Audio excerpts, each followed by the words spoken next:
सूरज की पहली किरणों से नहाया कुरुक्षेत्र का मैदान, जहां दो विशाल सेनाएं किस्मत की बाजी लगाने को तैयार खड़ी हैं।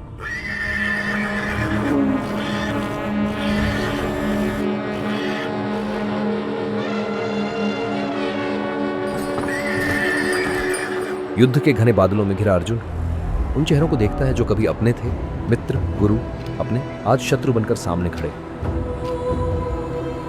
उनके रथ पर सारथी बने कृष्ण हैं, जिनकी शांत मुस्कान अराजकता में भी ज्ञान का दीप जलाए हुए है।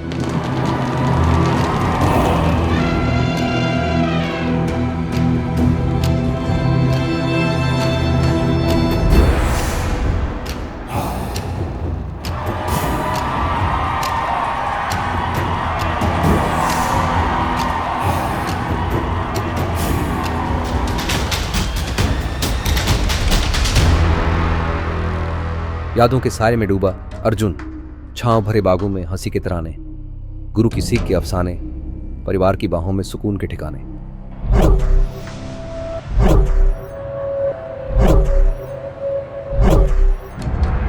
एक सवाल उसकी रूह को कचोटता है, जिन्होंने मुझे बनाया, मैं उन पर तीर कैसे चलाऊं?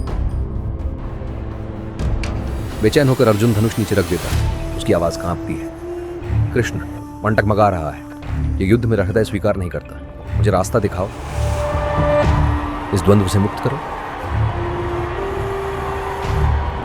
अर्जुन ने कहा, कार्पण्य दोषोपहत स्वभाव पृच्छामि त्वाम धर्म सम्मूढ़ चेता यच्छ्रेयस्यान्निश्चितं ब्रूहि तन्मय शिष्यस्तेहं शाधि माम त्वाम प्रपन्नम। मेरी करुणा से मेरा स्वभाव क्षीण हो गया है और मैं धर्म के बारे में भ्रमित हूं। मैं आपसे पूछता हूं कि मेरे लिए क्या श्रेष्ठ है। मैं आपका शिष्य हूं, आपकी शरण में हूं, मुझे मार्गदर्शन दे। कृष्ण की आंखों में अनंत आकाश झलकता है। मुस्कुराकर कहते हैं, इस पर्दे के पीछे झांको। अर्जुन एक अद्भुत दृश्य दिखता है। कृष्ण के भीतर पूरा ब्रह्मांड सिमटा है, सृष्टि और विनाश का नृत्य, जीवन मृत्यु का शाश्वत चक्र। अभिभूत अर्जुन को अपनी जगह का एहसास होता है। मैं इस अनंत ताने बाने में एक छोटा सा धागा हूं, पर मेरे बिना ये बुनावट अधूरी है। लेकिन संदेह अभी भी दिल में है, अपने ही लोगों को मारना ये धर्म है या पाप? कृष्ण उत्तर देते हैं, धर्म और अधर्म से परे कर्तव्य है। निष्काम कर्म से ही संसार का संतुलन बना रहता है। कर्मण्येवाधिकारस्ते मां फलेषु कदाचन मां कर्मफल हेतुर्भुर्मा संगोस्त्व कर्मण्यो।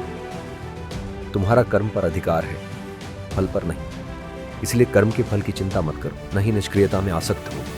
अर्जुन के भीतर ज्ञान का प्रकाश जगमगाता है। वह धनुष उठाता है, नफरत से नहीं, धर्म के लिए। उसकी आत्मा अब सृष्टि के सुर में सुर मिलाती है।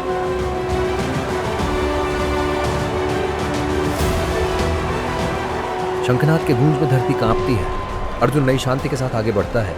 उसके कर्म युगों तक गूंजेंगे। युद्ध की आग में एक व्यक्ति की सत्य की तलाश सबके लिए मशाल बन जाती है।